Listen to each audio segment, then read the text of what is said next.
right, and welcome to Week 6, Day 1 of the HCS Pro League fall season. I'm Elamite, and joining with me at the Xfinity desk, none other than Tom T-Squared Taylor. Tom, how you doing here today? I'm doing good. Let's get this day going. Yeah, we got a lot in store here for today. I'm just coming back from St. Louis, where we had an awesome UGC tournament, and of course, Tom coming back in here from Vegas. So, of course, let's go ahead and jump right into what we can expect from today's storylines and matches. Now, of course, let's go ahead and take a quick look at the standings at the end of Week 5, Day number 2, and see where these teams are falling. Yeah, it's all about that battle for the top 4. And Luminosity, they had a really fantastic week last week. Can they continue their little run and try to separate themselves away from E6, Evil Geniuses, and LOL? Also, Allegiance looked really strong, so that first match, LOL going up against Allegiance, is going to be very, very important. Yeah, and then, of course, we talked about the slower end, the teams that are still trying to battle their way up and make it into the finals. And, of course, speaking about the finals here, as we do have our very first team confirmed for finals. Now, of course, their actual spot in the standings may change here between now and the end of next week, but Team Envious is going to be the #1 team currently seeded, and they're going to be the team that is making that first trip out here to the ESL studios here in Burbank for that finals vacation trip. Yeah, that's got to feel good for them. The big question is who's going to be #1 when it's all said and done for the regular season? Is it going to be Optic? Is it going to be Envy? And we still have, 4 more days to go, so it's going to be 8 matches for these guys overall. Right, so Envious and Optic both looking to get their way in. Envious is confirmed. Optic may be the next ones we'll see here after today. And now, of course, on the other end of the spectrum here, we've got Enigma 6 and Evil Geniuses in danger of not making it to the finals. Now, of course, we did not see Evil Geniuses compete during the summer finals at that Novo Center, but we did see Enigma 6 come out and finish second. Yeah, you would expect Evil Geniuses with the team change that they made to put some wins under their belt, but they've been the victim of a couple Game 5 losses, very similar to how Allegiance was to start the season off. So it's very interesting to see that. And then on the flip side, you have Enigma 6, who finished second in the summer finals on the outside looking in. They got a really good win last week, but they're going to need a lot more if they want to make their way up. Yeah, and speaking of making their way up, as our match of the week is going to feature Team Liquid battling Luminosity. Both of these teams looking to secure their spot and a chance to make it over to the finals there and compete as one of the top 4 teams here in North America. Now, of course, let's not waste any time here, as let's go ahead and take a look at tonight's matches.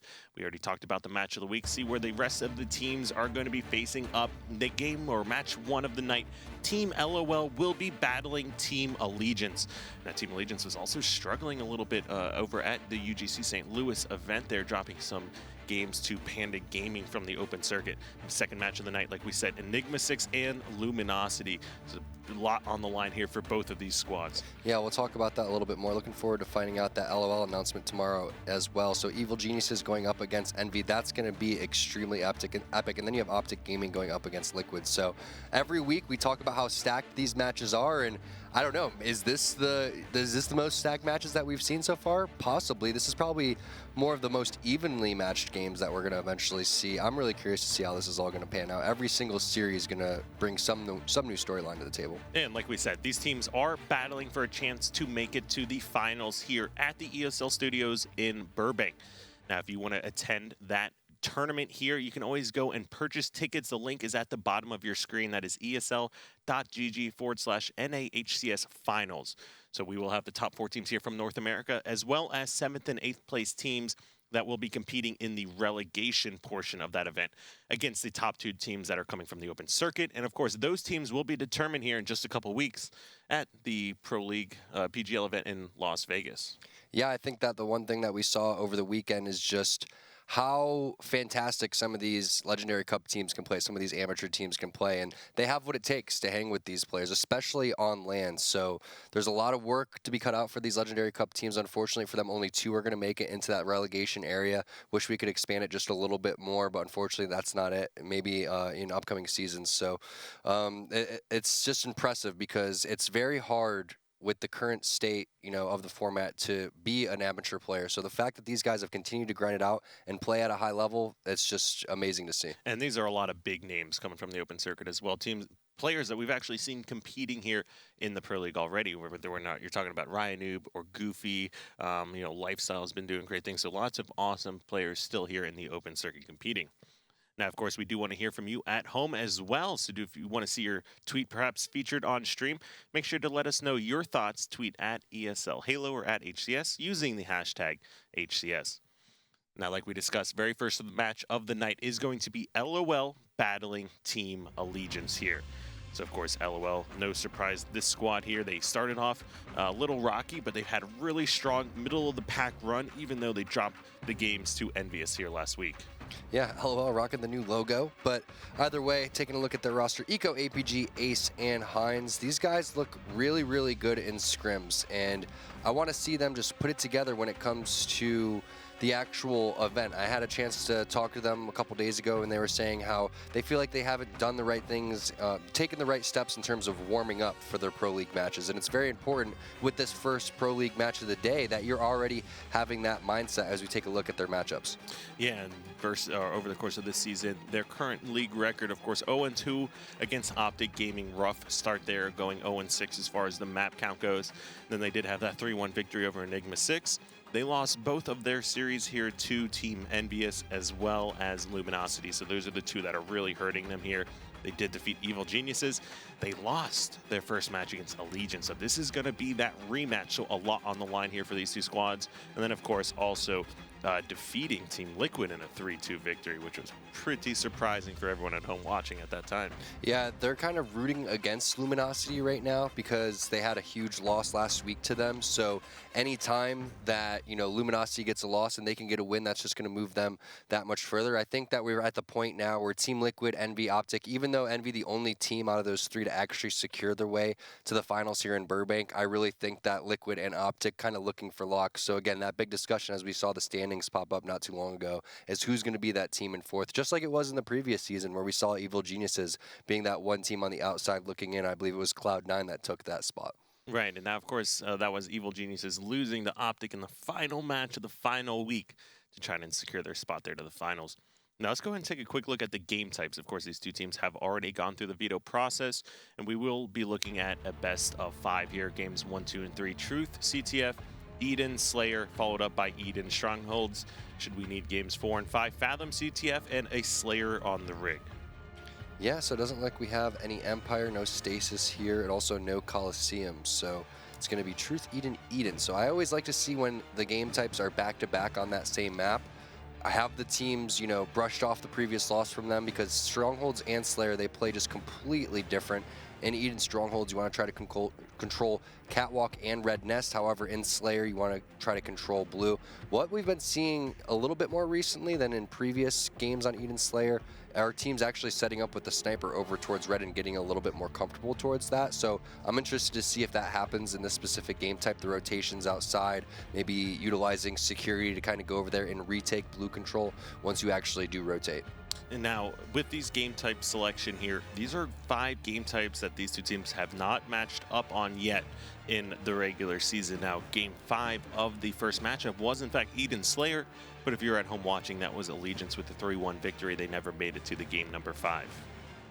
Yeah, so nothing to previously base it off of besides the fact that Allegiance did win that series. And these are the type of series that if you're LOL, they are one step ahead right now in terms of the standings of Allegiance. You have to beat the teams that are around your same skill level or around your same standings. You can't afford to do that, and you also have to try to win one that you possibly shouldn't have won because their loss last week to Luminosity was huge. It was pretty much a 2-game swing right there in terms of the win-loss percentage for Luminosity. So they're trying to just recover from that. I think Luminosity did lose their second series last week too. So that's kind of the big story here. And then again, Allegiance, they played so well last week that you can't just look at them as the 8th place team. You have to be looking, even though they didn't have the best performance at UGC, they're not going to be taken lightly at all. Right. I mean, it's obviously an extremely talented team, and we can expect them to have those crazy upsets. They've taken a lot of people to game 5s and were not able to close out that series. Well, if you play enough of those close game 5s, eventually things are going to start working out in your favor, or at least you can hope that way anyway.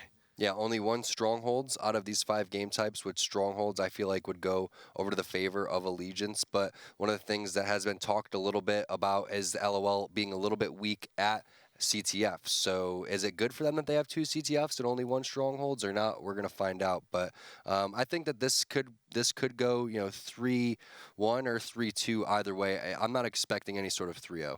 Yeah, I mean, I'm expecting a very hard-fought battle here. Allegiance was also competing this past weekend in St. Louis, so got to watch them there.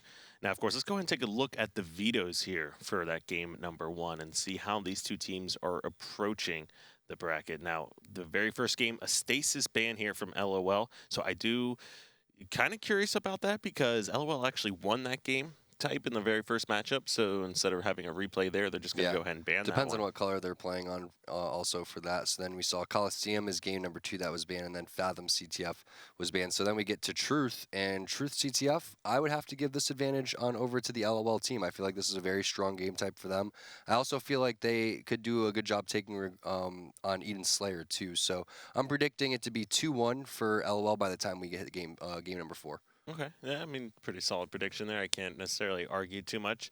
Now, of course, with that map being Stasis CTF and that Veto coming out, now, not all of the maps here that we're looking at are those symmetrical maps, and you can argue one color has an advantage off the spawning start. But as you can see on game types like Eden, there are ways you can maneuver around some of those advantages where they're not using some Halo CE grenades.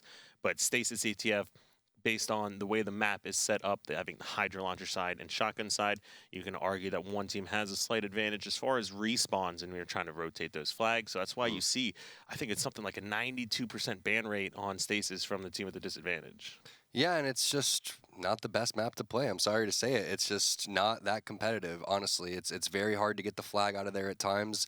The spawns are very predictable. You have to be choking spawns. If you don't choke that specific spawn, they're going to pop up there. So, eventually we're going to start seeing a little bit of tweaks in the game types, I think I've been hearing. And I think that would be fun to see. I think that we're in a really good place right now where we have a wide variety of game types. So it's not like we're stuck playing, the same map over and over again, which is good to see. But there's definitely a little bit of room for improvement, and I think that's why we're seeing these people, these pros really just try to avoid stasis, really, because they just don't feel like it's that competitive. Mainly because it's just one-sided in terms of the spawns. But either way, just looking at what we do have, which is CTF Truth, the reason that I feel like this is such a good game type for LOL is because a lot of times when even they've gone up against Optic Gaming or something like that, they'll be down 2-0 in the series, then game 3 will just happen to be CTF Truth and they'll win that one. This is when they were really struggling, and they've started to really come together a lot now. This typically would be the only game type that they would win, would be CTF Truth. So if I was, doing the vetoes for Allegiance, I would definitely try to avoid this and try to get something more along the lines of CTF Coliseum. Obviously, completely different team. This LOL team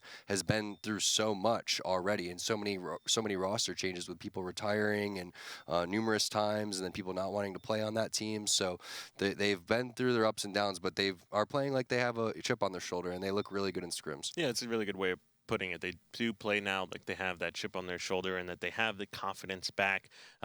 They struggled in the summer season. They started off a little rocky, but then all of a sudden, even when they had Renegade on that lineup, they started to make pretty big leaps and bounds forward, and the improvements that we were seeing made not only from their different force, but from the core members themselves, having Ace, APG, and Hines. Yeah, I'm curious to see on the other end going up against Allegiance. I want to see if Allegiance is feeling a little bit of jet lagged, or maybe they're feeling ready to play out with a chip on their shoulder because of the fact that they had a little bit of underwhelming performance, like you said, losing to Panda Gaming. But the thing is Panda Gaming, they're no slouches. Former players in the Pro League going up against teammates that, replaced them in the Pro League as well. A lot of those players were on Allegiance to start with, so they were coming hot. And if you have something to prove, you're going to be playing a little bit more intense and stuff like that. So Allegiance, they do have something to prove after, again, that underwhelming performance that they had in St. Louis. But the question is when you go from LAN to online, does it sit back in your mind with a little bit of the lag, some of your shots not registering?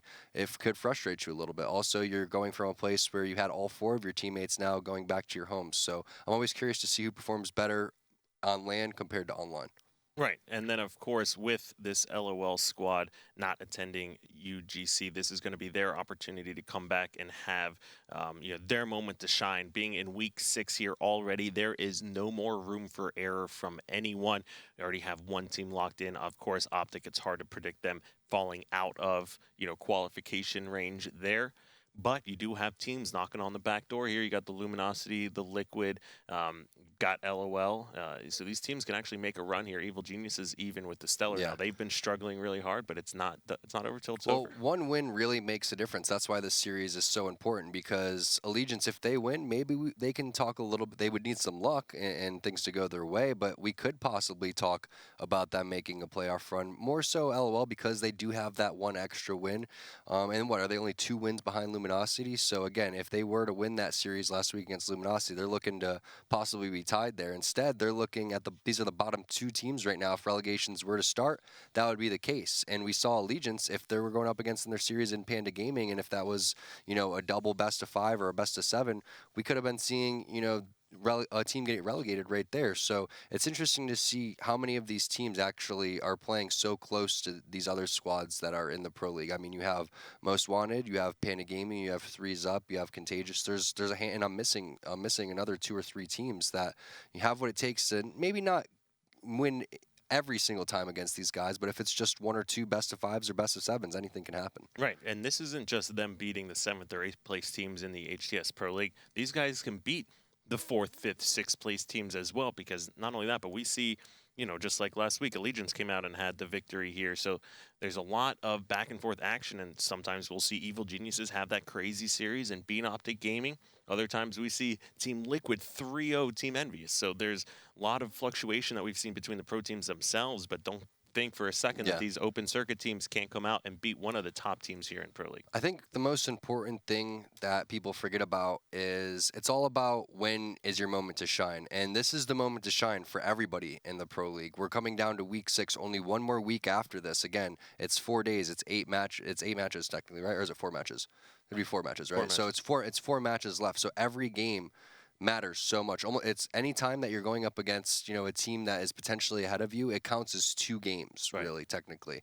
Just like when you're in a Slayer and you don't get that trade and the kill goes over to that guy and you don't get the kill, that's another 2-kill swing. So it comes down just the most minor things. It really does. So it's going to be very, very interesting. Everyone's going to have to play at their highest level. And maybe for a team like Evil Geniuses, for example, they could right all their wrongs just by finishing strong here. Any one of these teams can create any type of story for themselves and make it happen in these next 4 days. Yeah, I mean, and just really good point you brought up, too. You have a kill not go your way in the middle of a game and you lose 50-49. It's a lot more than just 1 kill, because somebody's going to get a kill, somebody's going to get a death. So that's why, same thing in the league itself. One person gets a win, one person gets a loss. So it's always going to be that 2-game swing that we're looking at here when these teams are competing against each other. And a lot of it's momentum based too. You think that Allegiance's Game 5's lost didn't get to him, but they did. Even Shooter talked about it, before he went back to E6. So Evil Geniuses, you think that they're not feeling the fact that they, had a rough Game 5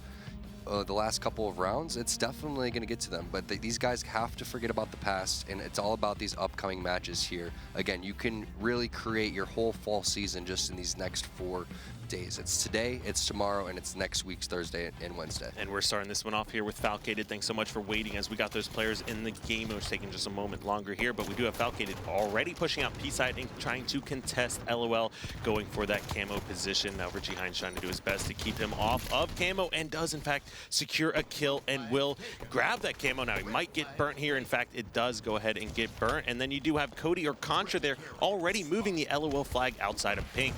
He's trying to push up to help contest as his teammate gets taken out. Predevinator on a great flank here behind them will go ahead and take that player. No shields now. The LOL has a good position trying to lock down top center and work together, but they don't know if this player flanking them when no one is putting pressure on him quite yet. Really nice flank coming in from Devin, and nobody on LOL even knew that he was coming from their base. So LOL, what they were trying to do was get the slays and maintain map control at the same time by going top center, but they forgot completely about P2, specifically Devin, again, coming in from the side. So he's still alive, now making his way over towards P3, looking for Ace with the assault rifle. Ace's melee isn't gonna hit, and he has some nice help coming in from Hines. So that's 2 dead though. So now we're in a 2-on-2 situation. Eco trying to get this P2 control, because that's what it's all about. Has Fuel Rod in his back pocket, and then backs down a player Contra who gets that cleanup Ace is going to get the cleanup, so we're looking for more blood over here. And Eco, nice nades coming in from Falcade to drop him. Yeah, I mean, Eco did not expect 2 frag nades to come in at the same time to explode him there. He was going to be fine if it was just, in fact, the one. Now, you do have LOL trying to push in and make some plays. Ace is in Pink 2, still trying to lock down that position.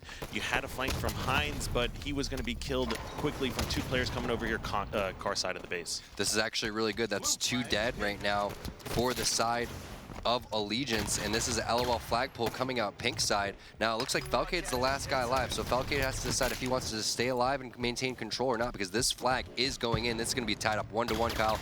Camo dropping here anytime. Ace laying down some cover shots over towards top car. However, that's a big kill for Contra getting out Heinz, because Heinz was thinking another flagpole. Yeah, and he does see that there are players car side of the base. Ace is doing a good job trying to lock down this P side of the base. Does get a double kill. Nice Great thrust. fuel rod. That was his last bullet in there. It's definitely not a Roy play where he never knows how much ammo he has left in the weapon, and this will work out in his favor momentarily. Yeah, as nice of a shot that was, it was an even better thrust. Sometimes we don't talk enough about the utilization of the thrust, and Ace did a very unpredictable thrust right there. Everyone knows that whichever way your joystick is moving, if you play default, your left joystick is the way that you're going to thrust, and Straight Stick wasn't expecting Ace to go backwards there. I don't think anybody was, so just nice job getting that one shot and, you know, utilizing the ammo that he did have. So let's see if Eco is able to utilize the ammo here. Has plenty of shots. That's going to be 6 left into this fuel rod, and P2 control. That's 3 dead. Make that 4 dead right now for Allegiance. Already Heinz flying into the base with the sword. Now it's up to Eco to lock down these carbine spawns. There goes Falcade with the perfect, though, and shuts that down. So Eco probably should have got a little bit more aggressive with the fuel rod, or at least had his secondary weapon out. I believe was his pistol, so he could hold these guys off just a little bit longer. Now this flag's going to be so much more difficult to cap, even though APG is putting in some serious work. Yeah, people dying left and right here for that Allegiance squad. Falcade trying to do what he can with this fuel rod he picked up in P2. Is a pretty good job. They kept that flag alive. They're trying to put some pressure down here on these players. P1, yeah, great splinter nade there. Takes that player weak. APG will finish it off, though. Yeah, that was a really nice job by Falcade, just distracting long enough for his teammates to get a little bit of control. Now this flag sitting bottom center still. It's tough to recover unless you send 2 players, and that's exactly what happened. Straight Stick and Contra sacrificing their lives to go down there and get the job done. So now map control still in the hands of LOL, but again, that was a really big missed opportunity when they had all 4 dead and complete control with weapons in their hands. Yeah, you can see all 4 members of Allegiance are towards their base and Peace side here. You're trying to get some good teamwork. Eco takes that player weak in the window. That's going to be Straight Stick sitting there with the sword as well. The melee does not connect, and sword player will pick up the win there instead of a trade. Yeah, that's going to be 2 dead now for LOL. They're trying to rebound and get off the spawn. And Contra taking advantage of that by controlling the P side of the map, as you should, especially when that camo is coming up. So I want to see who's able to pick up this camo, and it looks like possibly LOL picking up 2 kills there. It's a 2-on-2, and you do have 2 players working, the last 2 players alive for Allegiance on the pink side of the map. This flag's being pulled out, but yeah, another flag is being pulled. So pink side for Allegiance, car side for LOL. However, you have Contra there with the fuel rod in perfect position to try to get this return. Yeah, nobody's paying attention to Contra, who is sitting on their base. APG's going to get taken out, but however, nobody from Allegiance quite yet on that flag return. Eco takes a direct shot of that fuel to the face there. Ace trying to move the flag the best he can, but he's going to be taken out. They're quickly going to be pushing over here for a return. You also had Falcade to grab that camo. Fuel rod still in the hands of Contra. Quick 2-to-1 lead now, and great map and just power weapon control here coming out of Allegiance. That was a great job by Contra and the rest of the Allegiance squad. Mainly, Contra was just distracting and being really annoying at the base, but at the same time, the rest of his team was adding so much pressure that nobody on LOL could get back and try to kill these guys. And wow, if Falcade didn't get that kill, you got to assume that that flag is going in. So Ace going to try to pull this one. I don't think he's going to be able to get around the corner, though. That's going to be 3 dead for LOL. Eco, last guy alive, and possible counter cap coming in now, just because Falcade had those amazing shots onto the flag runner. So let's see if he gets around the corner. He did. So while Allegiance able to sneak around the corner, no shields, LOL not able to, and this flag cow could possibly go in. Yeah, this is not looking good. Falcade moved that very quickly. Eco will be able to get a flag pull here, but he's going to immediately be taken out. That's going to put Heinz in a 2v1 situation. He's not going to be able to do much and make that a 3v1 situation, as Allegiance will go ahead and secure that first capture with a 3-1 victory. Let's go ahead and take a look at some of these stats here. Contra leading the pack, 15 kills. And now, on the other hand, the LOL squad Nobody really excelling too much, fairly even across the board. APG sitting at that 11 kills, but the biggest story here is flag returns. Lots of pulls coming out here by LOL, but 7 flag returns compared to 0 from the other opposing squad. That just goes to tell you that these guys were a little bit too focused on pulling the flag and not a good enough job of actually slaying. Even though they were in that game all the way up to the very end, nobody, again, you saw Contra with most kills in the game, 15, as we saw that nice thrust coming in from Ace. But the big thing is they had all 4 dead, and then you had Eco there with the Fuel Rod top center who dropped, and then you have Contra over here, as you see in this clip, just laying down so much damage with that Fuel Rod, and no one able to get this flag up either. So all these replays were pretty much the game-changing moments. Yeah, I mean, and you can just take a look at the number of Fuel Rod kills, the differential between these two teams. It looks like Allegiance was just had that weapon on lockdown the majority of the time. Eco did have a nice little run controlling P2 with it, but he was taken out almost instantly by 2 frag grenades. And then what we really saw was Contra and the rest of the crew just running away. And each one of their flag runs, they had that Fuel Rod and picked up 1 or 2 kills each time.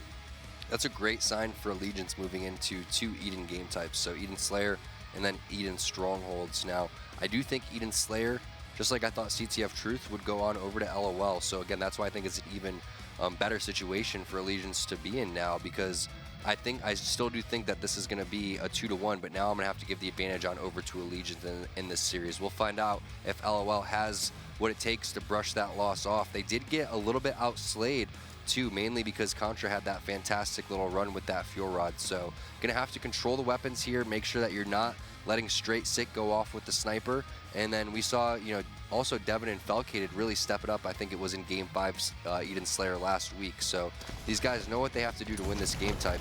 We'll find out what happens. So it looks like Heinz is gonna make his way over towards the rocket. Nice grenade onto the players making their way over towards the snipe. Another one to try to shut off the angle for the players going for the rockets. So really nice beginning strategy and working with APG to secure these outside. And it's a 3-2 lead now for LOL. The big question is, can they secure blue base before these guys fly in over towards the alley? And it looks like they are. So again, APG and Heinz showing a nice buddy system teamwork over here in that blue base. The big question is where's the sniper rifle? Because we know where the rockets are. They're in Heinz's hands. But if they rotated with the sniper on Allegiance's hands, now you're kind of in no man's land over here in blue. Oh, and a great job by Heinz picking up a kill with that rocket. He does not have any left in the chamber, and that's going to allow Straight Sick to push in with the shotgun, grab a kill there. They're running into each other for a moment, but Valkyrie did not actually pick up that shotgun, which means it is still down. However, all 4 members from Allegiance are over here towards blue base, and you did just see the sniper player run by as well. Yeah, so Felcated going to try to hold down outside blue, and again, Contra was the guy to escape with that snipe. So even though it was looking really good from Heinz's point of view, you have rockets, you're flying into blue, working with APG. You have to focus on where the sniper rifle guy is. So all of the weapons right now in control of Allegiance. 7-5 lead here. All they have to do is slow play. Use the radar to your advantage, just like Falcated did outside right there against APG, and Straight Sick's doing right here in the alley. And they have to come to blue eventually. They're going to need to get the weapons. So maybe, ooh, a little bit of a whiffed rocket there. However, a killing spree coming in for Straight Sick. I don't think he's going to have to waste any more, and it doesn't matter. That's going to be 3 kills there going over to Allegiance. And what's scary, Kyle, is they have weapons while the new weapons are coming up. So if you're LOL, you have to try to get them to use their ammo. Even if you're sacrificing a couple deaths, you can't just go over there and charge when they still have rockets expecting to get the new rockets. Yeah, I mean, it's definitely a scary moment for Devonator, just ripping off Eco's face there. You've got 2 more members fighting, but a big trade comes out. The Hydro Launcher shot's missing. Devonator, who's able to thrust away there. So not going to be what you want to see if you're an LOL fan. 14-7 lead. They need to start cutting back on the deaths here if they're going to be able to stop the momentum. And there's running away with the lead here by Allegiance. As you can see, Sniper and Rocket still over here in their hands. LOL does a nice job making good comebacks, specifically in Slayer. We've seen them do it a handful of times, even to, you know, Optic Gaming or Envy. So they're fully capable of, you know, cutting down the dumb deaths and trying to get back into it and making some sprees of their own. It's just, you have to be more aware of the amount of ammo and the weapons that these guys have. Again, you can't expect to go out there and get rockets when you have the previous sniper with like 6 bullets in it and 1 rocket left for the side of Allegiance, just making it so much more difficult on yourself. Like, if you make some nice auto-stabilized plays like that, that's going to be nice play by Ace. It's going to be 2 kills going on over to Devin, though. So a decent trade for both teams, and again, just jockeying for position, trying to make their way over towards blue. Yeah, I mean, LOL really needs to keep this within 10 by the time they can control our power weapons. We've seen just monstrous comebacks here, depending on game types and weapon control, and we've seen it from a bunch of different squads, including LOL here. So if they're still within 5 kills, got a shotgun coming out by APG. He grabs the double. He knows there's another player above him here. Misses that first one, but will go ahead and secure the triple. He's got a sniper rifle. You see last player alive over here down in pit. Looks like he may be getting called out as APG is quickly rotating, but he did not actually pick up that sniper. I think that he either left it for a teammate, which could have been Ace, or maybe he was really hungry for that overkill, and it looks like it did go on over to Ace. But now it's only a 3-kill game, Kyle, and as I was saying, LOL, they're great at making these comebacks, especially around this time of the game. So many times I've seen them just go down, you know, 6, 7, 8 kills, but they maintain their composure and bring it right back. And it starts, like you said, you don't want to have a deficit more than 10 until you get those weapons back in your hands, because you try to go on a little bit of a killing spree there. So you see him, if you get the rockets and you get the sniper, if both players go on a killing spree, that's your 10 kills right there, right back. So they're bringing this one, and now it's all tied. Yeah, now Eco here with the Hydra Launcher running around. Now Rockets are up. He's trying to contest them the best he can. Pretty good job hiding here below it. The players, he does not spot him. Falcated jumps out, gets taken out. Rockets will be grabbed here by Predevinator is sitting there in Turbine still and grabs a double kill. So big victory here on trying to contest those Rockets. Allegiance coming out ahead and taking the lead once again. Yeah, but they don't have blue control quite yet, so they're going to have to get full blue control before they can continue to make any sort of run. So here it is. It's just going to be an insane battle over here on the blue flag. Hines laying down some perfect shots. Thought he was going to go for the ground pound there. Elects to go for the assault rifle instead, and then he gets pinched from behind. So nice job by Allegiance using some teamwork. And now you have Ace over here with the Hydra Launcher, kind of lost because of his teammates dying, but that's going to be a fantastic Hydra on the straight stick. Devin coming in with the support from the security, so that's going to be a trade in kills as you see 2 players on the side of LOL making their way towards security. Falcated does have the shotgun, so let's see if he's either able to get a double kill or if LOL can possibly get this and try to make their way over towards blue. Yeah, man, pretty interesting. Falcated being really aggressive, gives away his position here with the shotgun. LOL's got to be feeling decent, being down only by 2 kills, considering how the beginning of this game has been going and the power weapon control here. Great job. Hines does finish off that kill on the Rocket player. Ace is going to get finished off here over by Rockets, though.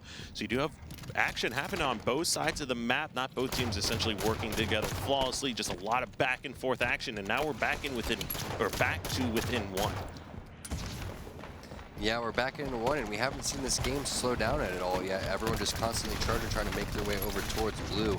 Rocket's going to be dropping in the next 25 seconds here. And this is a weird situation because you do have a lead, but you still haven't had that outside control, and that's what you're going to want to have with this sniper and Rockets coming up. So I want to see what the strategy here is for Allegiance, because LOL, they have full awareness of what's going on and have rotated over towards outside. They have 3 players, as you can see, just waiting for these to come back up. So I want to see if they either throw a plasma grenade to throw that sniper rifle back and blow it back, try to get a combat evolved or an alley-oop, something along those lines, because we saw the mistake that they made last time, giving that out over to Contra. Yeah, but Sniper is still up. Now we do have Predevinator finally pushing over towards that. There will be some shots. The Rocket comes in a little bit late. 3 different members do put shots out on Predevinator, but he does a great job of escaping.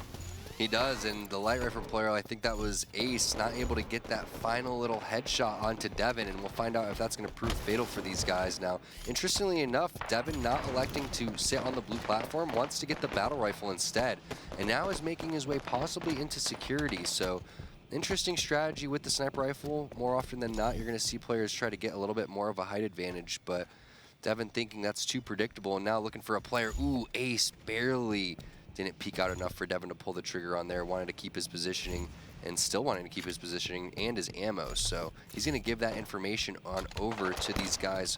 I think that's straight stick. Yeah, it is with the shotgun. However, that's Eco with the Rockets. That's 3 kills for Allegiance. That's going to be big. Are they going to be able to secure the weapons that were dropped is the question. Yeah, and you have Predevinator over here looking for those Rockets. He does, in fact, find those. He's rocking around with Rockets and Sniper Rifle, a little T2 combo here. Hines was going to flank over, but based on these players coming off spawn here, still in security, they do not want to fully commit to that quite yet. Let's see if Hines can get this kill on a Devin. If he can, that'd be pretty big, but he has to leave because there's 3 players that are shooting him. Nice no-scope coming in from Devin. At the same time, 2 kills did go over to APG and Eco, though, so not the worst trade there for LOL. And look, they also have blue control, so even though Devin feeling pretty comfortable with this sniper, or confident with this sniper, he has to get in a better position and does so by rotating outside red. So we'll see what happens now. LOL, I think they're going to have probably rockets, and it looks like Devin obviously with this sniper. So I don't know which situation or which team I'd rather be here. Kyle, what about you? Oh, but Ace, as he gets a kill, they do have numbers advantage starting to collapse here on these players. He does not have that sniper out, so he'll be taken. Eco grabs a kill with the rockets. People dying left and right. Eco cannot chase those players, decides to back up, make sure he grabs that sniper on the ground here and waiting for some of his teammates. They're all tied up, though, 41-41. You got to be feeling good being LOL for a moment, considering I feel like they've been playing from behind the whole time. They have, and it's coming down to clutch time. We've seen so many times in the HCS, it all comes down to who can finish the games, who can finish the series. Sniper rifle in Eco's hands, looking for a couple players over in security, but look at this collapse coming in from Allegiance. They don't have enough support on the LOL squad to support or to get Eco out alive. Even though Hines does have the rockets, I don't know if that's going to be enough. Picking up 2 kills, but walks into that splinter grenade, and that's Falcated getting that cleanup. So let's see here if Falcated's able to walk away with any more kills, because you do have the rockets sitting down there, but he's just electing to bait it instead. Eco staying alive, looks like APG staying alive too, but you got to assume Allegiance going to charge in here anytime. Yeah, they don't want to give up any of these deaths here. APG's going to get collapsed on from 2 different players. Eco, rather than being able to help out, he's got to back up. They're trying to do what they can. They're all trapped low. They're picking up some decent trades here, but they're all trapped in front of the base. 48-48, sniper in the hands of Predevinator as he grabs 1 kill. This is a scary moment here for LOL. The series already 1-0 in Allegiance's favor, and Hines grabbing a kill there will go ahead and secure that one. Yeah, that's just poor positioning at the end of the game there for LOL. Great job bringing it back and trying to make that competitive. It's just that they let the sniper rifle guy do way too much work. It ended up being in Devin's hand at the end, but we saw in the beginning of the game Contra getting that one. Even though Contra went -2, he had a big impact in that beginning of the game, just escaping with that while you had rockets on the side of Hines. So now down 2-0 for LOL. They have their work cut out for them. It's not like they can't do it.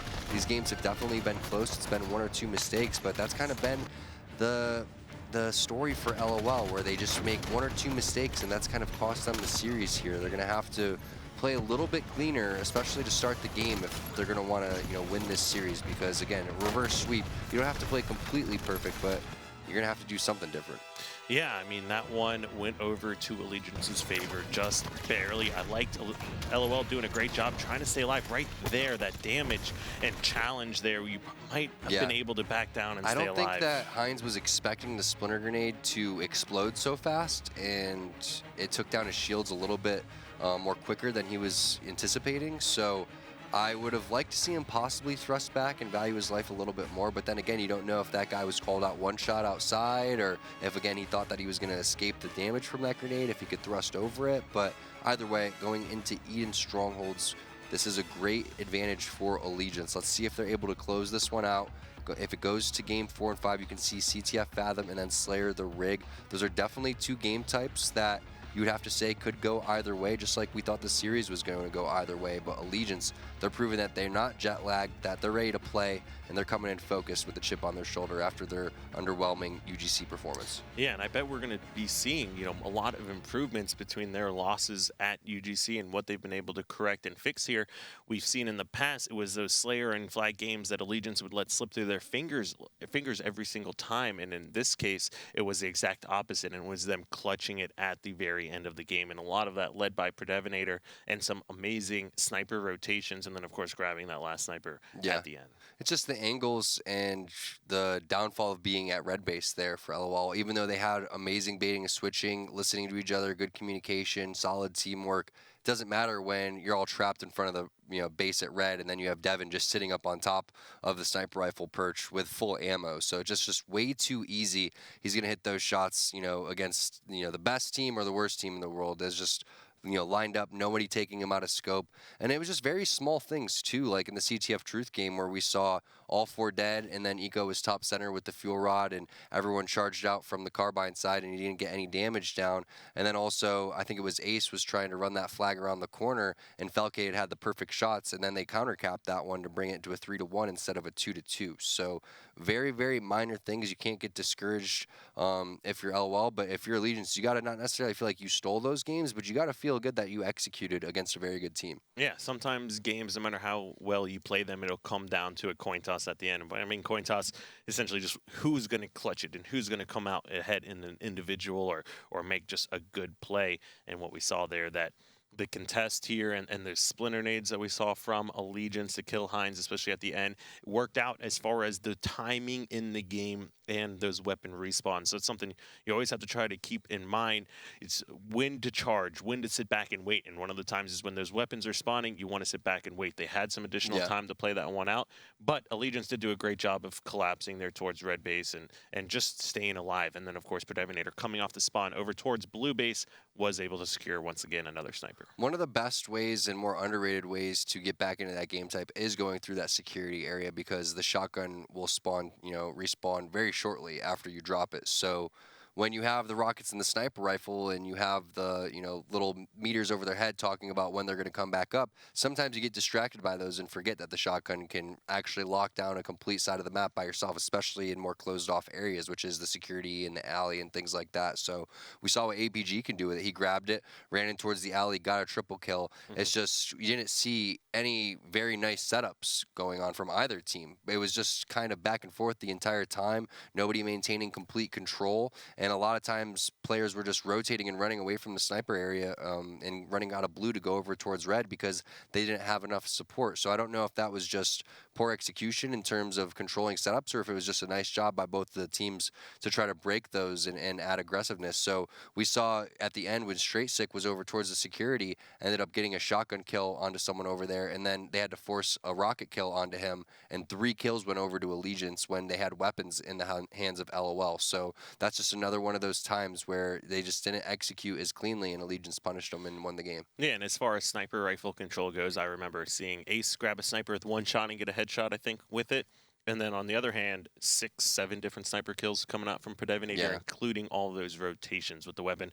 And keep in mind, if you do a great rotation with the sniper and become a distraction for your team, they're able to accumulate a few additional kills there. That's a lot of additional resources spent by LOL. That's a lot of additional benefit that you get for Allegiance here just based on him being a distraction. Yeah, and again, one of the things that made that comeback so difficult was when the first round of weapons were coming up, you still had rockets and sniper rifle in the hands of Allegiance. So I've always thought it was a better thing to just go out and just charge and try to get them to use their ammo, or formulate a plan, obviously, to kill them and take all of their ammo that they do have. It's a lot easier said than done, but that's one of the things that you can't do. New rockets coming up, you still have rockets in Devon's hands. They're just going to, bait those rockets, force you out there, get the kills, and say thank you very much. So you definitely have to play it a little bit faster, and then they didn't take it and slow it down as much as they needed to. However, it was still 50-48. It wasn't like it was completely one-sided. All of these things,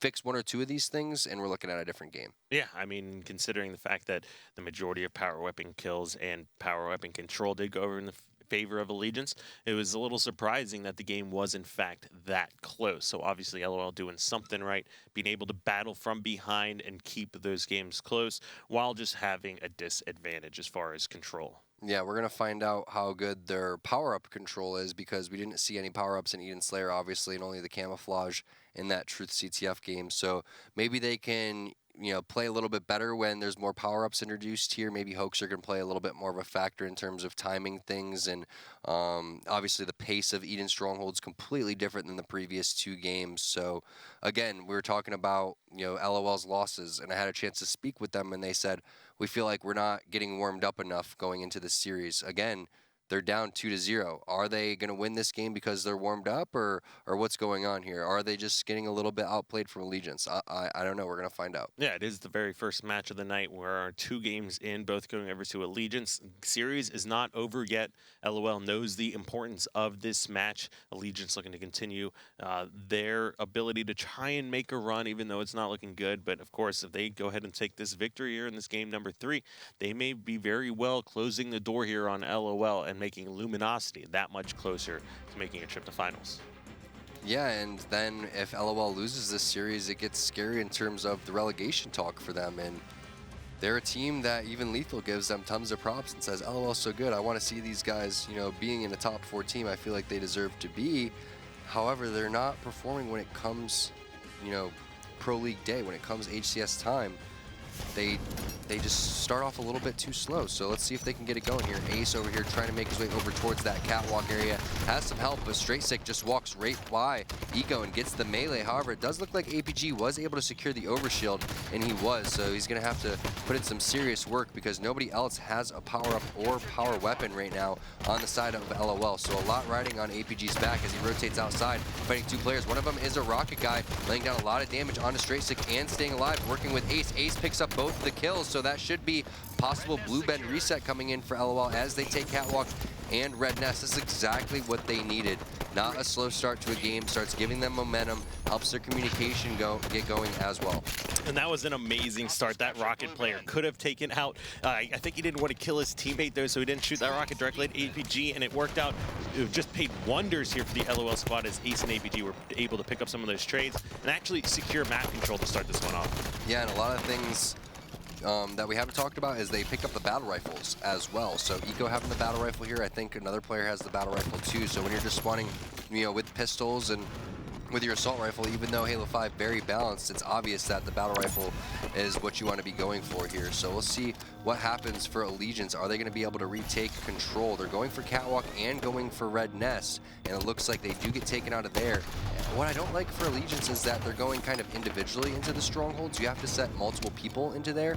Looks like they're going to trade catwalk over there for blue bend as they finally do send 2 people into that catwalk stronghold. Now someone's going to have to rotate over here to help Contra because he can't do this by himself. Yeah, and then you do have the members of LOL starting to try and collapse on this hill. Eco with a great flank there will be able to pick up that player with the plasma nade as you have Ace and another player here from LOL push to that top center catwalk. They'll be able to help contest Nest location, and now we've got a triple cap coming in. Allegiance coming off a split spawn as you got 2 members here over at blue.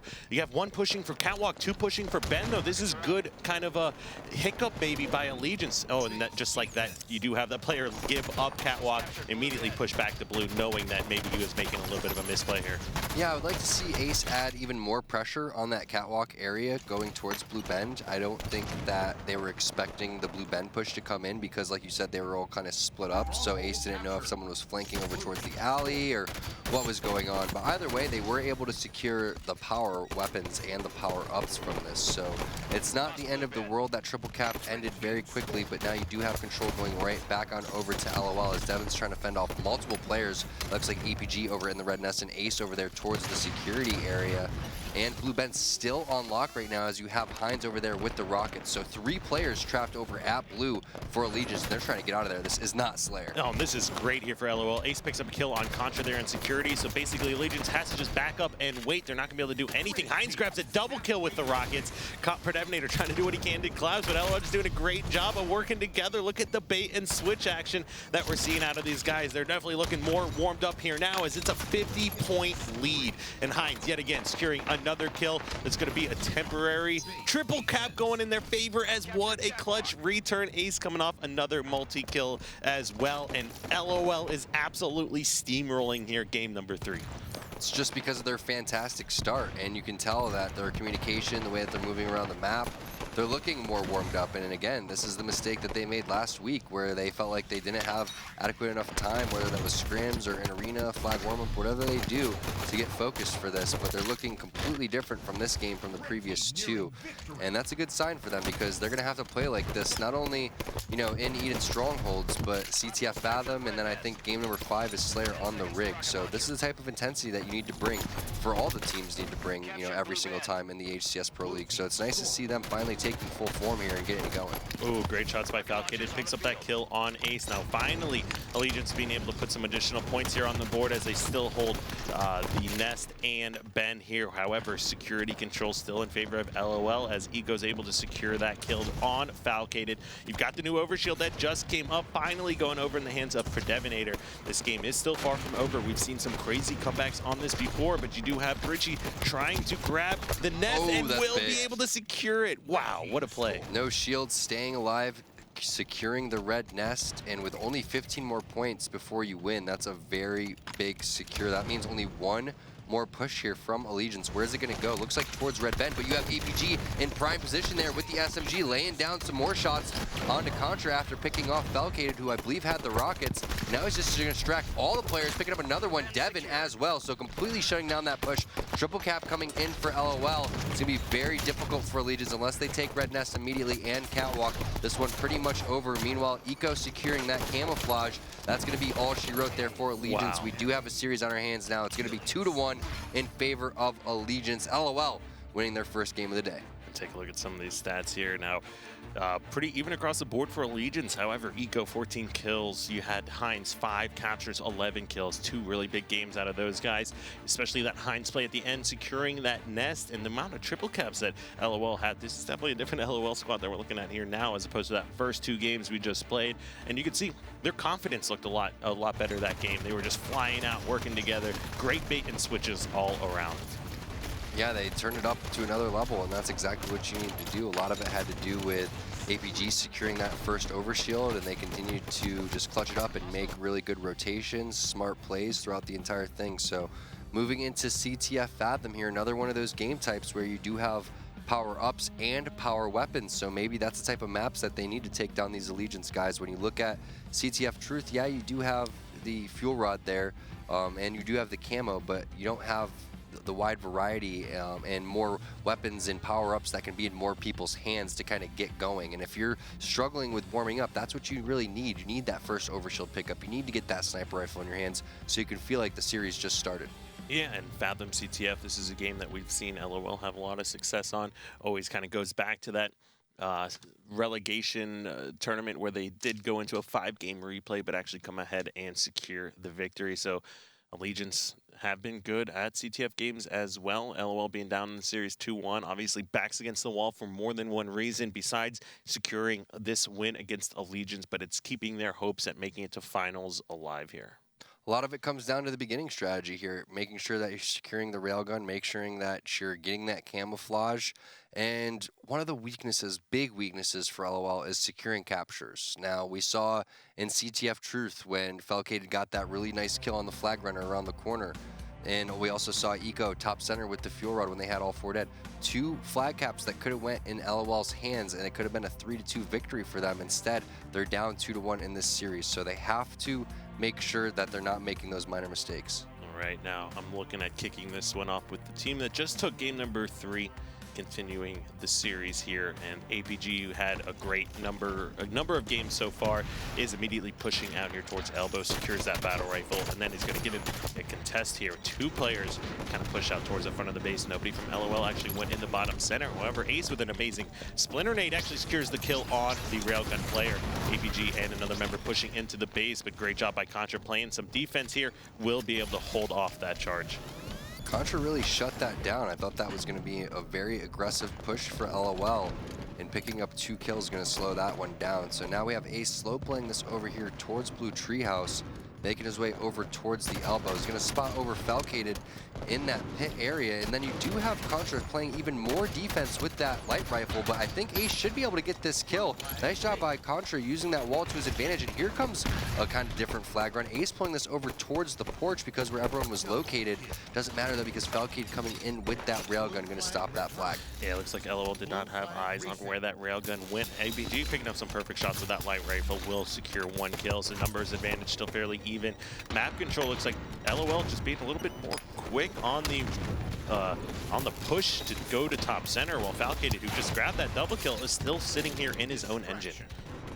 It's it's weird to see how much defense is coming in from Allegiance. I'm wondering if this is their strategy or if it's that much aggression coming in for LOL where they have to back up and get these players out of their base. But here comes the push coming in for Falcated, looking for the kill onto APG in the red treehouse. Gonna have to back off because he completely missed that one. There's gonna be 2 players over there in the red treehouse. That's gonna be Ace dropping. APG looking for a kill, but not able to find it quite yet.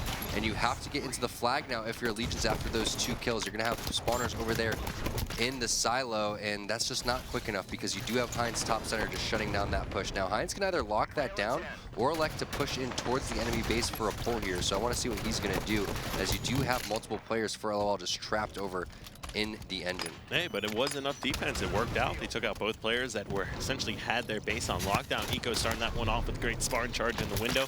APG finishing it off. Now as APG gets finished, Falcon is pushing in, being very aggressive. Will also die here. However, Contra does have that new railgun already. Camo should be up any second. Heinz does a great job of keeping that out of Allegiance's hands, though. Ace finishing off the kill. Railgun player is now down top center. Eco in a fight here with Falcon in 1v1. Make that a 2v1 as APG led some assistance here. That Railgun still, however, was down top center like we said, and a great flank coming in. They're starting to get some numbers advantages here. And the Slays overall still pretty even across both teams. Ego just crouching in the attic, waiting for his opportunity to push in. We've seen this happen so many times already where Allegiance has been trapped in their base, whether that's the elbow or sitting in their engine.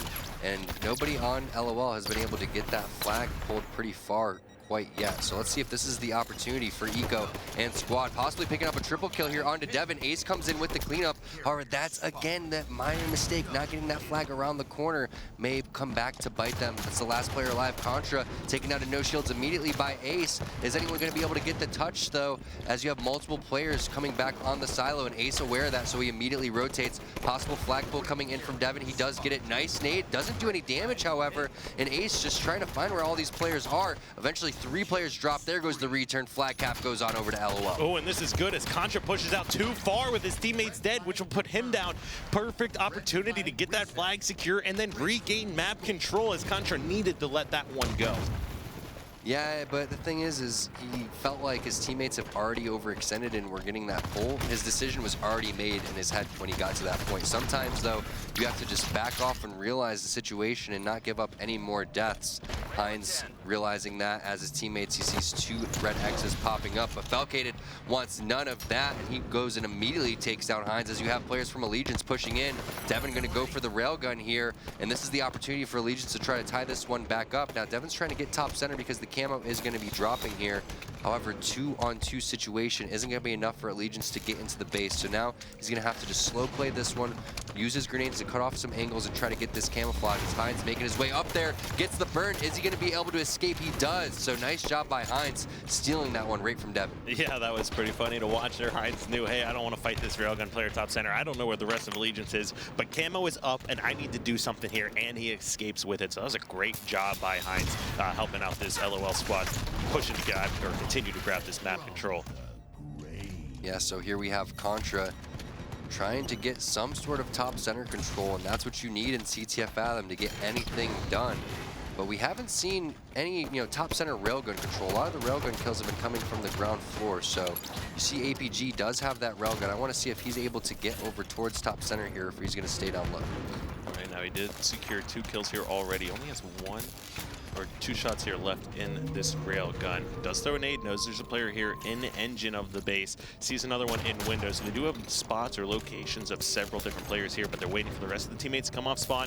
Contra secures a kill on Ace there, so they're going to have to take their time and wait for him to come off spawn. Hopefully APG can grab a kill with this rail. APG's spot has already been compromised, so he is rotating. This is the smart play. He was down there just a little bit too long and was on the short end of the stick on a couple of people poking out when he wasn't expecting. So is eventually able to get straight sick. That's going to be all 4 dead for Allegiance, but no reason to worry for Allegiance quite yet because nobody on LOL in position to get into the base or possibly run a flag here. So it's going to be another round or 2 of slays before LOL can infiltrate into Allegiance's side of the map. And as you can see, they're just getting top center, trying to get the numbers advantage before they can make their push. Hey, but those slays are starting to happen as you got new Railgun getting ready to spawn up. APG grabs and takes down two different players. Predator and Contra both answer back with a kill of their own. APG is going to be taken down by Straight Six. Regular assault rifle here, but Eco coming off spawn. That railgun is still up, and they're going to be able to put that one in the hands of Eco as he's pushing up, trying to contest these two players here sitting on porch, but he's going to need to back up or be really careful here. And he gets hit by the splinter, but finishes off. Falcated here. Great job by Eco. Still 1-0 lead. That camo was, in fact, up a moment ago, so it'll be interesting to see whose hands that went into. Eco finishing off good communication here from this LOL squad still, and you got members now of Allegiance coming off spawn here, still back in their own base. I think that Straight Six burned that camo, so that's a nice job by him, because if that didn't happen, you'd have Eco sitting over here with camo railgun, which could possibly spell another cap and a 2-0 lead for the LOL He would have team. had both the kills off those first charges, but the third one he actually shoots is going to be the whiffed one. Yeah, that's kind of been the story of the railgun right now for LOL. They haven't been able to put it to serious work in terms of getting a capture with the actual railgun here, but possibly able to get some defense and maybe even a counter cap with it. Nice job by Eco jumping out exactly when he needed to. Only one more shot in that one. Can he pick up the triple? Not able to, and it looks like he does get the kill eventually though. So flag now being pulled. At the same time, Allegiance charging in front of the base, chucking a bunch of grenades, trying to take down the flag guy. And that's gonna be Eco eventually dropping as APG the last line of offense right now for these guys, as you see he's stuck over there in the elbow with the flag at small door. Yeah, a lot of players just died here in front of the base. Flag is still out. There's going to be a quick battle here as APG comes out with some help there, secures the kill. Ace is going to back down, stay alive for as long as possible, get that flag pull here. Ace is going to be moving it around, still's got half shields. He's going to be able to get this much past the 50-yard line, maybe even all the way over here to porch and potentially into his own engine. Eco secures a kill. Take a look at some of these player outlines here. Obviously, you got Falcated pushing over here from Garage. APG is going to finish off that one. Great job. New railgun getting ready to spawn as well. Flag is being pulled, and I like this. They're going to be able to secure that one. Nice job here by the LOL squad, taking this lead, trying to send this one into a game 5. 4 minutes left. Allegiance hasn't gotten a cap in the last 8 minutes, so as long as LOL continues to play the game that they have been playing and doesn't switch anything up, doesn't, you know, get a little bit conservative and say, hey guys, let's play the time, or hey guys, they only need 2 caps. They need to continue to add the aggression, force Allegiance to play defense, and make sure that they try to get this railgun out of Contra's hands, because this is the only way that Allegiance is going to be able to get back into this game. If Contra can go on a spree, maybe get some camo, and just make it very difficult for the LOL members.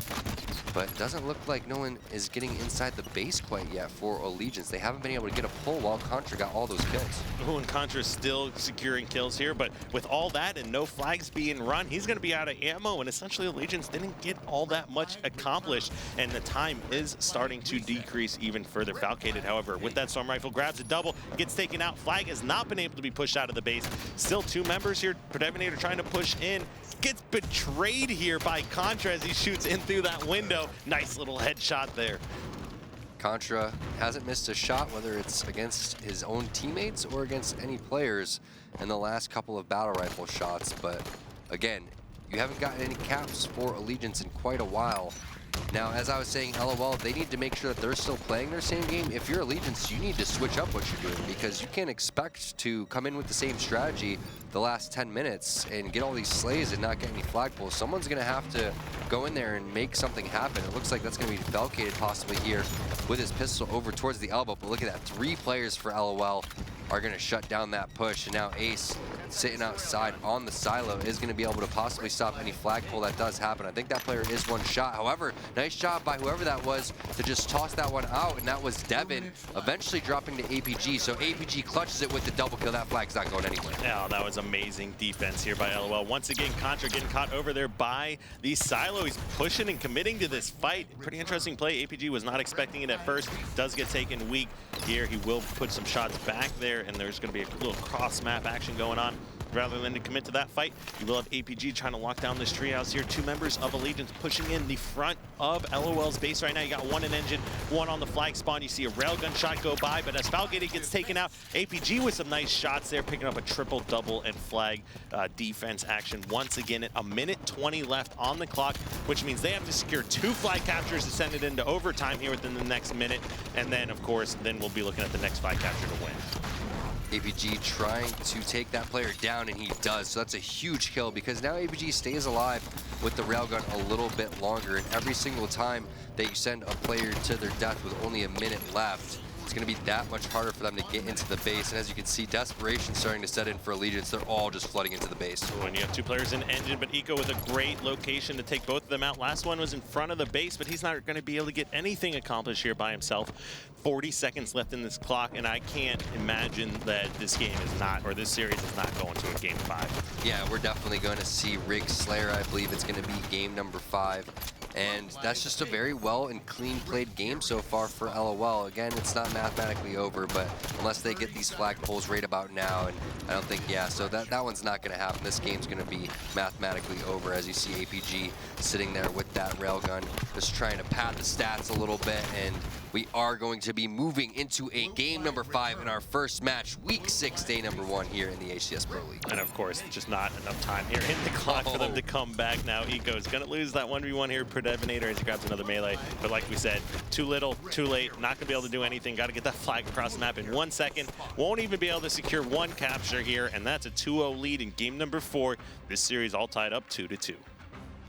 And how many game 5s has Allegiance gone to in this fall season? I wish we could get a number on that. It feels like at least 5 so far out of, what, 10 games that they played. So almost half of their series, I believe, Kyle, have gone the entire distance, which is just insane when you think about their overall record. And they've, I believe, only won 1 out of those 4 or 5 game 5s. So hopefully for Allegiance and their fans, history doesn't repeat itself here, but you have to give a huge advantage to over to LOL because of the momentum, the way that they're playing. We talked about how they take a while to get warmed up, and it seems like they're running on all cylinders now. Oh, and here's that shot. Boom! Predevinator, sit down, Contra says. And just like that, we're all tied up 2-2. Now, with this being the Rig Slayer and these teams knowing how much is on the line, nobody is looking to disappoint here. And one interesting thing to think about is True CTF, although it was a 3-1 victory, it was actually fairly close. They could have been tied up 2-2 should that flag counter capture not have happened. However, the games that LOL have won essentially have been domination. So the first 2 games, game 1, definitely over to Allegiance. Game number 2 could have gone either way, all the way up to the end, especially the amount of power weapon controls Allegiance was able to pick up. Game number 3, Eden Strongholds, not even close, complete blowout by LOL. It's Fathom CTF, heavily outslayed by at least 15 to 20 kills that game. As you had Eco breaking 30 kills, and you rarely had anyone from Allegiance. Nobody even went over 25. I've said this a bunch, but a lot of it comes down to beginning strategies, especially for this LOL team. And you pointed out that the games that they've won have been pretty one-sided. I guess you could say truth, 3-1, one-sided in the score for Allegiance, but that game was a lot closer than we saw. But we've seen the games that LOL get off to a great start, they continue to have that great start. They just make it so much harder on themselves when, you go out there and don't secure the camo or don't secure the fuel rod or just don't secure any sort of map positioning. So they're going to have to make sure that they're playing extremely disciplined here in this game. Both teams are. Can't, give up any dumb deaths. We've seen even in game 5s mistakes like running into your own splinter grenade or even falling off the map 2 or 3 times. These are the type of mistakes that you can't afford to make here. We're 6 weeks in. We're in the fall season. It's time to step it up. Now, one thing to keep in mind as well is these teams have played between the last 2 matchups, Regret Slayer, and then, of course, we saw them play today, Eden Slayer. And both of those Team Slayer games have gone over in favor of Allegiance. Okay, so I think that going into this game 5, though, I still give the favor to LOL. Now, when you said the series was 2-0, I thought it was going to be a 3-1 probably for Allegiance. Just like I said, it was going to go 3-1 either way. But should have predicted the game 5. Again, half of the series for Allegiance, it's gone the distance. But it's going to come down to who ends up securing this camo. Is it going to be a late camo? Is it going to be a camo that gets picked up around 11:30? What happens with the sniper rifle to start the game? Who's going to go big with the shotgun? Are they going to grab the plasma caster and get aggressive over towards the SMG area? Who's going to collapse on the spawns and control bunker, but also, you know, rotate over on the players that are, you know, spawning on Carbine, and then picking off players back over towards the bunker. So many different ways this game type can be played. Yeah, I mean, I'm pretty nervous just watching it for these two teams, as both have so much riding, especially this LOL squad here, and then of Legions trying to just, you know, get back into it. They've been through their share of problems, and they've had more than enough losses of game number 5s to be comfortable with, and they want to make sure that that does not happen anymore going forward. Yeah. And even if they do finish last in the Pro League, there's still an event here coming up, Open Circuit, which is going to be a big deal. There's still a lot of money on the line here for these teams to come out and win, even if they're not necessarily securing that trip to finals. Yeah, so this is the 5th game 5. They have 3 losses, I believe, and only 1 win out of their game 5. So again, it's not exactly half, but it's close. I think this is 5 out of 11 series now where they've gone to game 5. So absolutely insane stat right there coming from the back. And I don't know what's going to happen here. I would have to, again, give the advantage on over to LOL. I'm going to go with something probably along the lines of 50-42. One thing that we haven't talked about is it's been a great overall team performance for LOL. The one person who's definitely individually shined, though, has been Eco. Most kills in the game in the last 2 wins for LOL. If I was Allegiance, I'd be personally trying to shut him down. Yeah, and like we said, series tied up 2-2. Game number 5 here on Slayer the Rig. 50 kills to win here for these two squads. And who are you wanting to start off with? Let's go with Eco. I mean, he's been extremely strong this entire series, and you're also spawning at the red base right now if you're on the side of LOL, which should give you the advantage of setting up towards bunker. All right, and there's a great contest bottom mid here in that fight for Camo. Series tied up, or score tied up 1-1 off the initial rip here. 2-1 as Eco is able to secure Camo as well. He sees Contra, great grenade, plays that perfectly, catches Contra stabilizing midair. That was a free kill if I've ever seen one. It looked like Eco was just so excited to see Contra jump up and auto-stabilize there. I think Contra was trying to get the angle on probably the sniper rifle that was sitting over there towards the bunker. But either way, it looks like a couple collapses coming in from the Allegiance side towards that Whitehall, specifically Devin with the plasma caster. So that's 2 kills now going on over to Allegiance. And what is going on with LOL? They had good setup, they had camo. I'm wondering what was up with their sniper rifle guy. Yeah, it looks like, you know, Eco just kind of committed a little bit too quickly. Saw a player, but did not know that there was another one hiding up on the sneaky ledge right outside plasma caster location here. Falcated with a shotgun. He's going to be able to help out with some kills here. Ace has the sniper, so if we go on board with him, he's doing what he can to run around towards the outside of the map. Eco grabs a kill there. That's going to give up a little bit more breathing room. Ace does spot that player there on open field. Not going to be able to hit that first sniper shot, however. Now we're looking at Allegiance. They are coming off spawn here over towards Carbine, but you have 2 members over slightly towards Plasma Caster and open field here. So good job flipping the map, and just like that, you got LOL back on the side of bunker with sniper control. This is going to slow down. We're in game number 5. Camo coming up here soon. I wouldn't expect anybody to pop out on Allegiance besides that player who's like, all right, I'm back. You got me, Ace. I'm getting out of here. So everyone just going to be posturing probably towards that basement window area eventually for when this one drops, as Ace goes in, misses that headshot onto Devin, and need to hit headshots in this type of moment here. Very important to not let any kills get away. And any type of lead that you can build on will be big, especially if you can pick up kills when this camo again is coming up here in these next 10 to 15 seconds. Ooh, and Ace was not watching Plasma Caster fast enough, and that allowed Shadesick to get it and thrust slide away. You can see him trying to put some shots down. Yet another player go right towards Sniper. Ace gets some shot on Predevinator. Hines does a nice job finishing off that kill. Still a lead here. They can see that there is a Plasma Caster player trying to set up and help what he can do against this camo, but Ace does a great job grabbing that and escaping. Now you've got camo Sniper player. Very nice route coming in from Ace. Now, the game almost riding on his back here. He can elect to do so many things, but you'd have to think that with the camo, you have to get aggressive with this sniper rifle. This is that situation where now you charge the spawners, and you don't want to sit next to your teammate, though. That's the last thing that you want to do. I'd probably send a guy just right up that hall. Yeah, we do have the player outlines. We can see where these guys are, but that wouldn't be a bad play just to show up on radar for somebody else. And ooh, picks off Devin. Now here comes the charge. They need to all collapse from that snipe hall and the white hall area. You have multiple players just trapped on the carbine now for Allegiance. Contra picks up a perfect onto Eco. Here comes Ace with his DMR, and that's a trade in kills. That's not what you're looking for. Switches on over to the snipe, picking up the kill. Looking for more, though. Will Straightsick pop is the question. He doesn't, so nice discipline coming in for Straightsick, but look at that Plasma Caster for Hines, shutting that down. 6-kill lead there for LOL. Great job by LOL setting up. Now the Plasma Caster was coming off spawn on here again. Now you got Ace still 3 shots left here in this sniper rifle. Predevinator takes out a kill, finish off kill on Heinz here. Will get body shotted again. Ace, nice job finishing off that one. Still now 7 kill lead. Eco grabs yet another kill. You've got Straight Sick down below the base. Ace, is he getting escape? Wow, lives 1 bullet left here.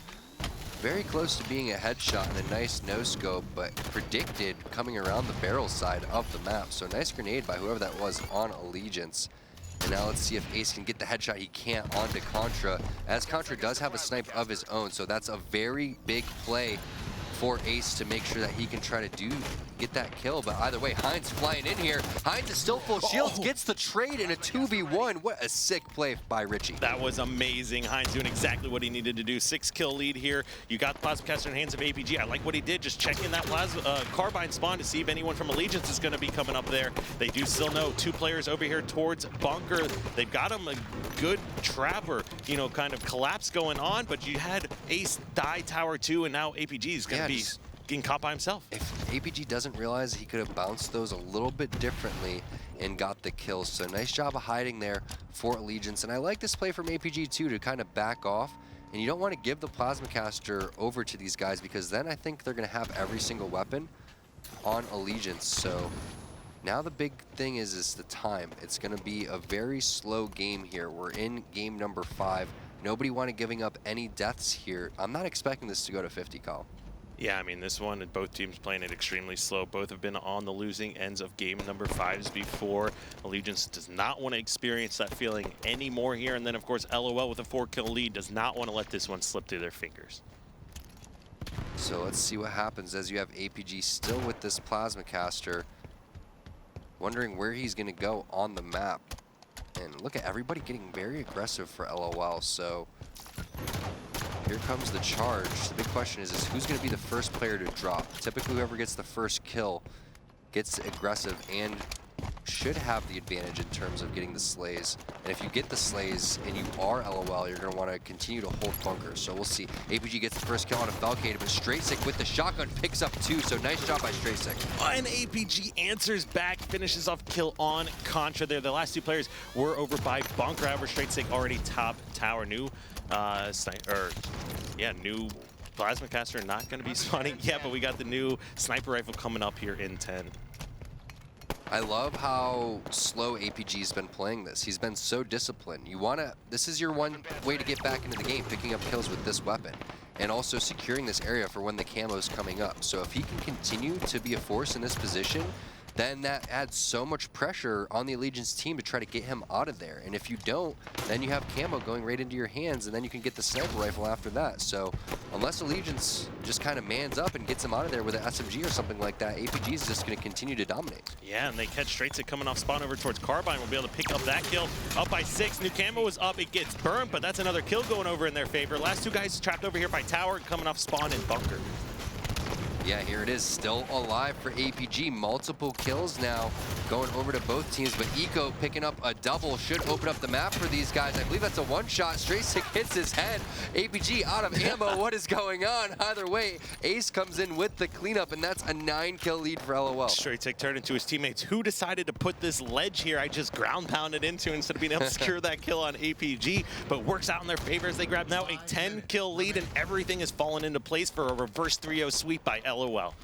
And because they've slow played this so much, the time is heavily on their side. 5 minutes, 10-kill lead. I would just continue to slow play this if I was LOL. There's absolutely no reason to get aggressive and charge over here and forfeit your map control as you have Eco picking up a kill. Let's go on to Eco's screen as he just got a double with the sniper, charging, looking for the triple. He finds it. Where is the overkill? Ace takes it, and now Eco in prime position as multiple players spawning over in the bunker. And Kyle, we talked about it before. Eco, fantastic game number 3, amazing game number 4, stepping it up big in game number 5. He's a great X factor here for this LOL squad, just fitting their playstyle so perfectly. They've had a lot of success with him in the past, but just barely fell short to that old school denial lineup that had that, you know, young god hook on it as well. So several more kills going over here to LOL, and the shotgun sniper running around with that Royal 2 combination here. Everyone collapsing, not being able to get anything going. 17 kills down, don't even know where to go here now as Eco's ripping faces, knows exactly where they're going, constantly taking these guys no shields, and they are just on that spawn cycle. They are trapping him, always having a numbers advantage here for LOL.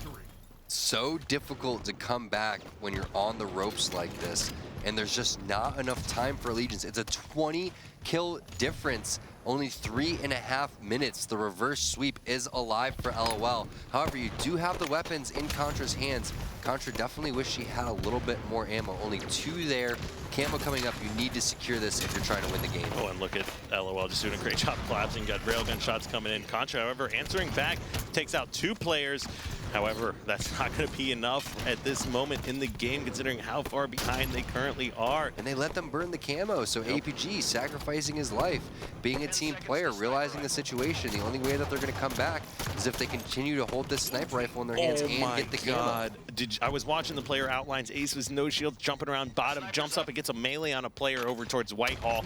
Falcated, who is above him, so that's going to be the exact opposite of what Allegiance needs to bring this one back, or have any kind of comeback here. So wow, Eco and the rest of the squad just yelling out, probably just charge, because we can't lose. These guys aren't going to be able to do anything. We need one more kill here to solidify a 3-0 reverse sweep and keep our hopes alive of making it to finals. I'm really curious to see what the stats are after this game, because if Eco ends up with the most kills on his team, that's going to be all 3 games that he went huge, and APG picking up the final one. And there it is, Eco with the 17 bomb, has to get the MVP of that series. Most kills in the game, 3 in a row to close out that series. Meanwhile, he had Falcated sitting there at 4 and 15 after he decided to, I guess, maybe quit the build or turn off his Xbox and start preparing for the next series, because they're definitely feeling that one. That's going to be a 4th Game 5 loss for this Allegiance team. Yeah, these guys, oh man, what a heartbreaking loss once again for Allegiance, being up 2-0 in that series. And you can tell the toll that it takes on these guys. You heard it from Shooter, like you brought up in the past before, Tom. Now you're seeing it out of Falcated, because that's not even the first game. We've seen him disappear right afterwards. Clearly not happy with the result here, as LOL with the surprising 3-2 victory after being down 0-2. And Tom, we're seeing reverse sweeps more and more here in this league. It's surprising. It's crazy to see the change of pace from the first 2 games all the way up to the final 3, where LOL just took it to another level. They turned into their full form, and a lot of it had to do with Eco and his amazing plays that he was making in the amount of kills that he was racking up. I gotta hand it to APG though with the Plasma Caster in that rig game. He was a very crucial part of slow playing that, making sure that Allegiance isn't picking up any kills and just locking down that side of the map. And then eventually they didn't know what to do. They didn't send multiple players over towards him. They weren't going over there to try to snipe him out. So him just locking down that with the Plasma Caster and not overextending over towards the bunker really allowed them to open up the rest of the game. Yeah, I mean, great overall performance from LOL, coming out slow from the gates and then really turning it on and convincing win game number 5 here against Allegiance, who has obviously been practicing a lot, considering they were just competing in an event over this weekend. Had a couple days to settle back in at home, but not able to close out yet another one, and that's going to just continue them struggling here and sitting in that 8th place spot here in the league. Yeah, and we do have an interview with Ace, so let's get him on the line here. And Ace, congratulations on your win, man. Thank you very much. How you guys doing? Doing good. So you're down 2-0 in the series. What's going on? Because I talked to you guys recently, and you're saying that you weren't happy with how you guys warm up for the Pro League. And was that the case here, where you guys just came out and then had a slow start and turned it on in Game 3? Yeah, that's pretty much the case. I mean, Game 1, I think, could have gone either way. We had a couple like misplays. They clutched it off their spawn a few times, and we could have easily won that game. And then also the same scenario for Game 2. But you know, we were talking about it before Game 3 started, that we needed to definitely step up the communication and everything, like our intensity and how we're playing. And started out Game 3, and everything was like going well from the start. Our communication was like on point, and we just didn't stop from there. Now, Eco just had a phenomenal performance every game in this series. Tell us a little bit more about teaming with him and some of the improvements that you've seen from Kevin here between, you know, Halo World Championships and then the reuniting of this squad. Yeah, I did team with Kevin for Halo World Championships, and he was definitely a solid player there then as well. His communication is really good when he can like single out teammates and like work with them very well. I think better than like most people in the entire league. So that's probably one of his strong suits. But I think like after not teaming with him, after he got more experience in Halo 5 on different teams, he definitely learned more about the game, exactly like how to play it and what to do, where to go, what routes to take, and stuff like that. So feels good playing with him again, and bringing that knowledge to the team, and just teaching us stuff when we need it. So that was a very big win for you guys because obviously you were sitting in 7th place, Allegiance sitting right behind you guys in 8th. That's going to help you guys push a little bit closer to 4th in that luminosity. Where are you guys? What are your guys' mindset right now in terms of moving forward? How serious and focused are you guys to try to make the playoffs, and what are you guys going to do to make sure that you try to secure that spot? Well, I think we don't play an Optic or an Envy. I don't know our exact schedule for the rest of the Pro League, but I definitely think we have the ability to beat every team that we're going to play for the rest of the season. Just comes down to us playing as good as we can, and I don't know what is the reasoning behind us playing that well, but we just got to figure it out and just communicate like we were honestly these last 3 games, because they're probably some of the best 3 games we've ever played as a team. And if we just figure that out and figure out how to do that, I definitely think that we have a shot at the finals as long as things go our way. Gotcha. Well, Ace, thank you for taking the time to join us here for this interview. Congratulations on an amazing reverse sweep here, and best of luck in your games for the remaining season. Thank you very much. Have a good night, guys. All right, you heard it from Ace there. So, obviously, some of the best games they've played, and we saw that there. We went from 2 extremely close games to 3 3 blowouts in a row for that reverse sweep to happen here, go in favor of LOL. Yeah, Ace had some nice. The chat's a little impressed with Ace's manscaping going on, the whole eyebrows. And I got to hand it to Ace. He's looking, pretty handsome on stream. Yeah, he got the thicker beard. He got taller than me. I don't even know how this is happening. He definitely got the better end of the genetics. Gotcha. Well, obviously, LOL, big props to them. But we also did want to take a moment here because we've had a lot of things happening over the last few weeks here in the Pro League. So one of those things is we did experience a loss here. Unfortunately, with what's been going on. So if any of you knew or have been around in the scene, you've probably met Danny Mobsas. And unfortunately, things just did not work out too well for him, as he did pass away with us just a couple nights ago. 24 years old, so definitely much too early. Just way and never too want young. to see that. Yeah, I think that there's so much to be said about this, and there you see Danny, and if you guys recognize him from the pictures, worked very, very hard, at ESL, doing tournaments for fighting games, doing tournaments for the HCS, worked at the summer finals there. If you guys were there, you even saw Pistola tweeting about how he was, sitting behind Pistola through a handful of different tournaments, and that this guy was so passionate about esports, and you could see it just from talking to him. So it's just such a sad day. One of the positives from this, though, was the GoFundMe that got started by Walter, and I'm not sure, what amount that we've reached, but either way, just seeing any amount, coming in and the support coming in has just been fantastic, and it's great to see, gamers really bonding together in memory of Mobsas. Yeah, and of course you can donate to the family as well. We do have the link. They'll be featured here on the screen, but yeah, just a really tough loss. Yeah, it is, and you can go down to esl.gg/Mobsas and check it out. But our condolences to his family and to all of his friends. Again, he was very close with even your roommates as well, and really good friends of us, Everett and Stevie. Everyone here at ESL, he touched, so many people's hearts, and he was just a really great soul, and it was just way too early for him to go. But we'll carry on, his spirit, throughout the HCS, and this week's for him. Mm-hmm.